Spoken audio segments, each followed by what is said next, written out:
What's up, YouTube viewers, otakus, and gamers? This is AWBrawler for the Nintelligent podcast, back again with Xenodays. This is episode 2. Sorry about the delay.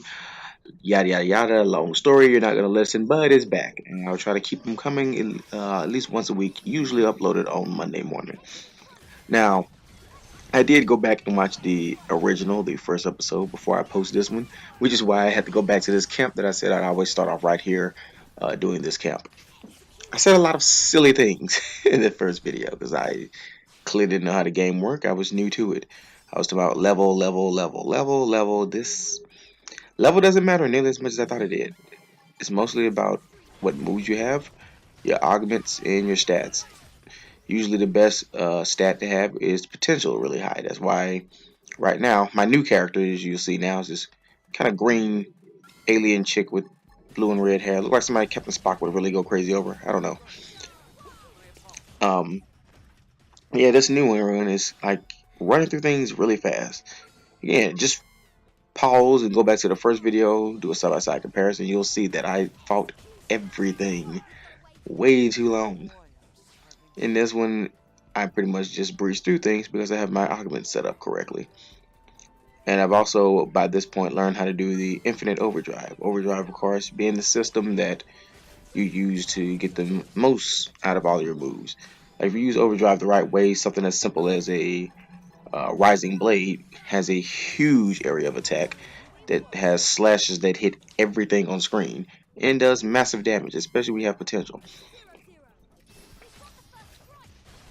Yeah, so at this point, I'm just torturing these people at this base that I always torture them because they gave me a hard time the first time I went here on story mode.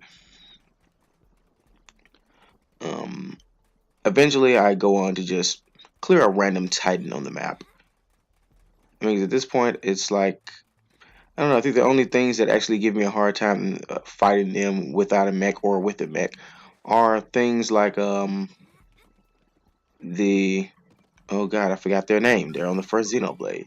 The Telethia, yeah, the Telethia, and then there's Vortis, the volcanic beast or whatever it's called. It's right above Coldrus and it only shows up during a meteor storm. I have yet to figure out how to beat that guy yet, but I know it's pretty much again going to come down to having the right augments and the right stats at the right place. Like right now, what I'm doing now off camera that you probably will or probably will not see on one of these episodes is I'm just grinding to get augments. Because right now I have augments that fill my TP back up with every attack.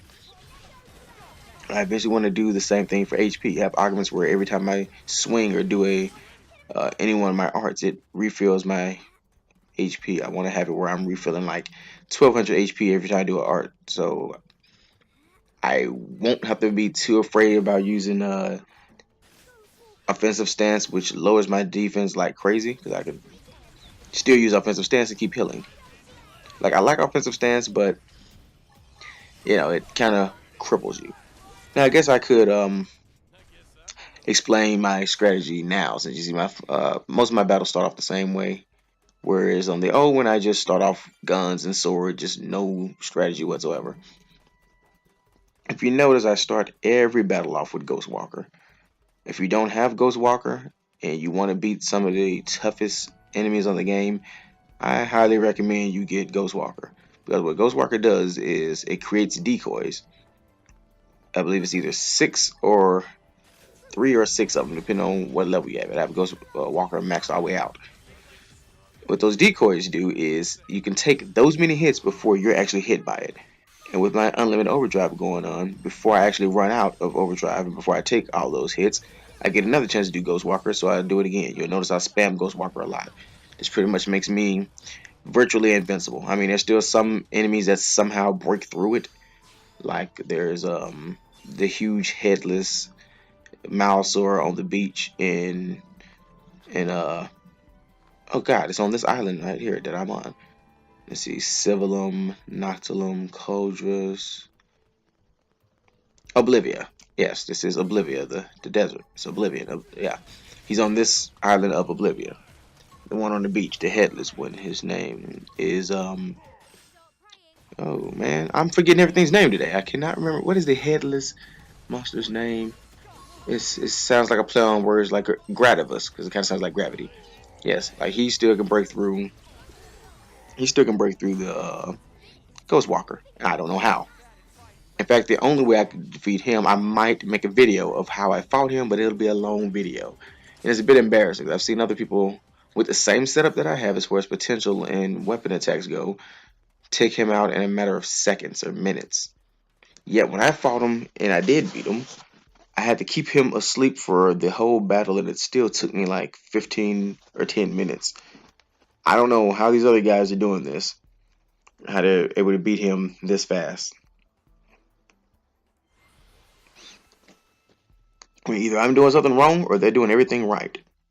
So yeah, right now I'm just quick jumping right on over to Primordia just to show off how powerful my character is now. Because again, the first video really didn't do a good job of doing that because I made some silly mistakes.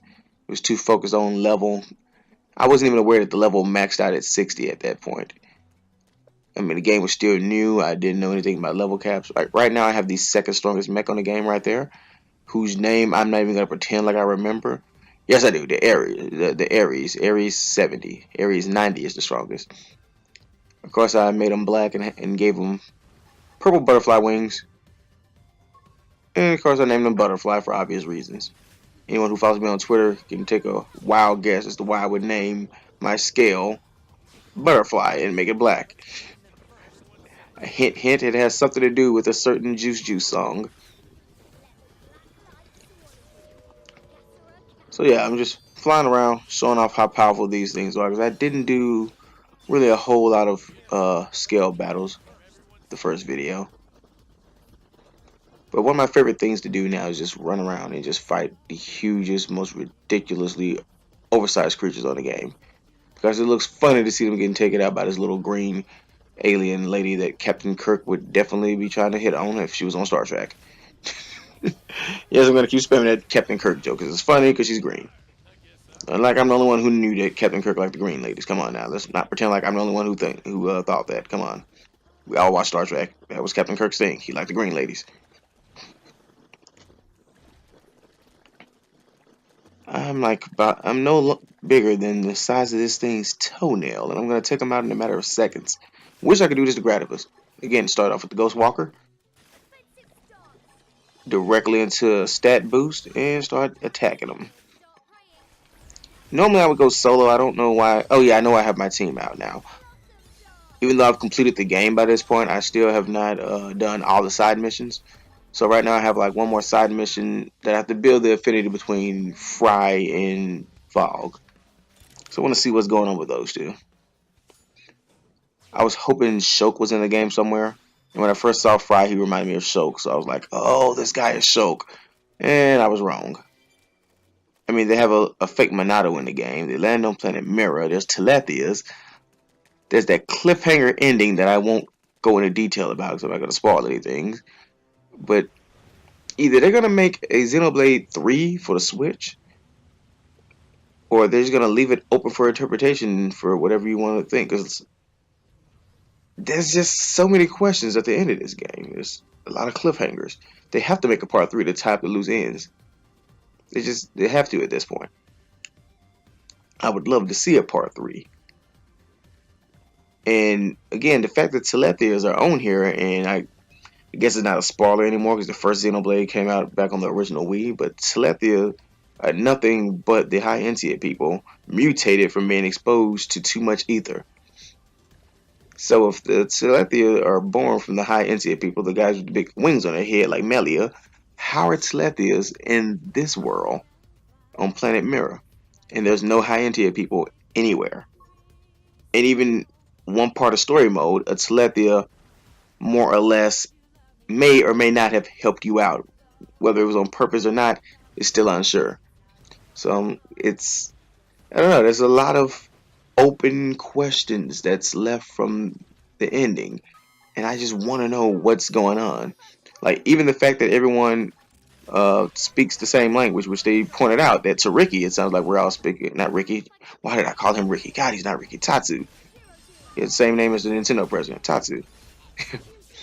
um, Yeah, Tatsu pointed out that to him it sounds like we're all speaking Napon, and Vevin, my favorite Manon, pointed out that to him we're all speaking the Manon language. So everyone is hearing everybody speak their own language. It's like the planet itself is translating for us, and there's a lot of just weird things. I mean, that's not too much of a spoiler, but I guess it is a little bit. But there's just a lot of weird things going on this planet, and they didn't explain it. So yeah, fingers crossed for a Xenoblade 3. They did say that Monolith was working on something for the Switch. I'm hoping that's what it is. Though at the same time, when they said that, it was revealed that Monolith was also working on Legends of the Breath of the Wild. And you better believe there's going to be a lot of Legends of the Breath of the Wild videos when that comes out. That's the Zelda game I've been waiting for forever. So yeah, right here, this pretty much is towards the end of this run. Wow, that's a nice rainbow. I didn't even notice the first time I was playing there. Huh. I'm pretty much just looking at the map and clearing out everything, trying to get 100% on the map. And there's a tyrant in this area. A tyrant which I will admit, I will admit, he got me the first time I fought him. But not for the reason you think. You just, well, just take a look. You'll see what happened. It's kind of unfair how he got me. It's a bit of a technicality. It wasn't he just outpowered me. It was just, a bit of a technicality. So he's one of the saltits, or the trumpet birds as I like to call them. He's on top of this huge little cliff here. I probably could have took him out with one blast. I don't know. I should have did another one after this where I fought him in the scale to see if he can take a hit from the scale. But I have a habit of wanting to fight huge things like him on foot because it's fun that way, and who wouldn't? So he's right there, and he's jumping around. Why do they dance like that?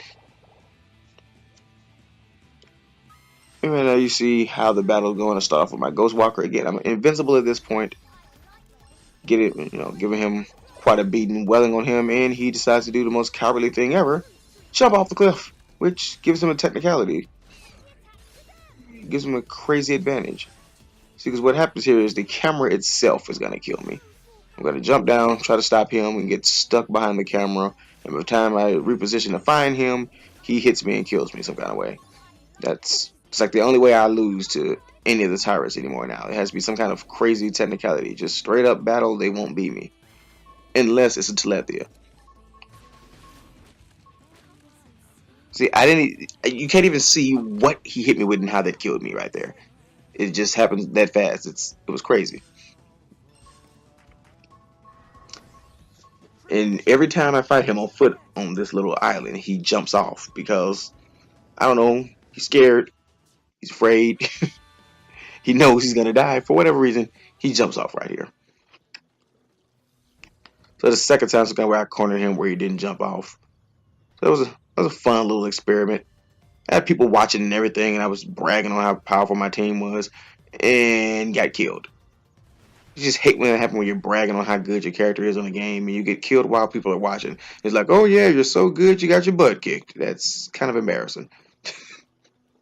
Happens to me all the time with just about every game when I brag on it.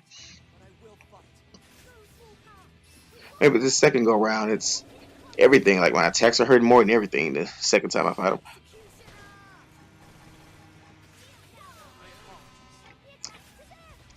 I didn't even turn on the attack, the offensive stance this time around, which is funny. So I'm not quite sure why. Yes, I do. I know why. I'm using TP moves. In potential, any move that drains TP when you use it does way more damage when you have high potential. I was using those moves like Blossom Dance, which Blossom Dance has the most awesome way to learn it. I don't want to spoil it if you haven't got there for the story, but the first time you see it and you see who you get the move from, it's just awesome to see the first time in action. But yeah, that's all we have for this one. This is Xenodays episode 2. Episode 3 will be coming this time next week. Like I said, most likely Monday, if not the latest Tuesday morning. And for that one, you probably will catch a little bit of me just grinding to get those parts. It depends on how many, because I don't want to sit here for 30 minutes on there and grind and find Viragos forever. I don't think that'd be fun for either one of us. So until next time, this is AWBrawler saying be you, be true, be human. AWBrawler out.